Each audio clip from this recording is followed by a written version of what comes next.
دا دواړه ګلالي ماشومان د خپل پلار د سترګو تور، یو بنیامین او بل په عرفان الله نومیږي، د ضلع بنیر علاقه سلارزي جوړ کلي اوسیدونکي دي. د پلار نوم یې نورالامین دی. دا دواړه ماشومان په ګورنمنټ های سکول جوړ د 9 ټولګي طالب علمان دي.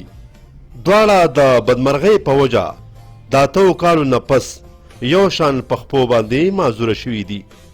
مور پلار ورله ډیر علاجونه وکړو، خو دغه مرض یې لا اوس هم شته. دواړه د بل په سهاره باندې تک کوي، قدم اخلي.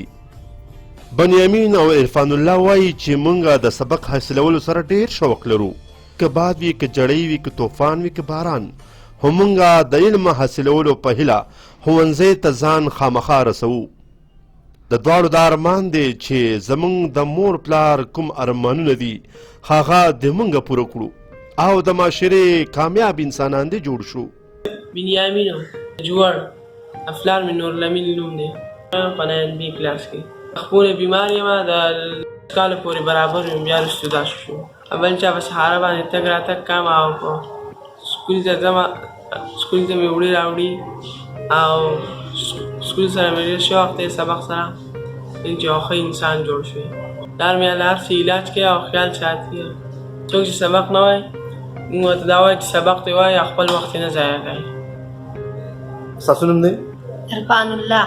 موږ دواړه وروڼه یو سکول ته په سکوټر وړي راوړي او ګورنمنټ های سکول جوړ کې سبق وایم په 9 کلاس کې. سبق سره مې شوق شته، په خپلو خپو نشم ګرځېدلی، بل څوک مې په ګاډۍ کې وړي راوړي. باران وي، جړۍ، موږ خپل سبق سره شوق ساتو، موږ سکول ته راوړي. کومه ورځ باندې چې سکول ته رانه شو باران وي یا خفه وي، ای ماشومانو ته دا پیغام لرم چې خپل سبق سره شوق ساتي، سکول ته دې راځي په پابندۍ سره.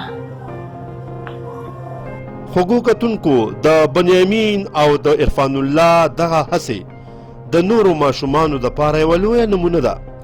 راځئ چې د دوی دپاره لاس په دعا شو چې د دوی دغه ستونزې د الله پاک د دوی نه لرې کړي او دغه شان ماشومان دې د دې معاشرې د امن، ترقۍ او خوشحالۍ دپاره اوچت انسانان جوړ شي.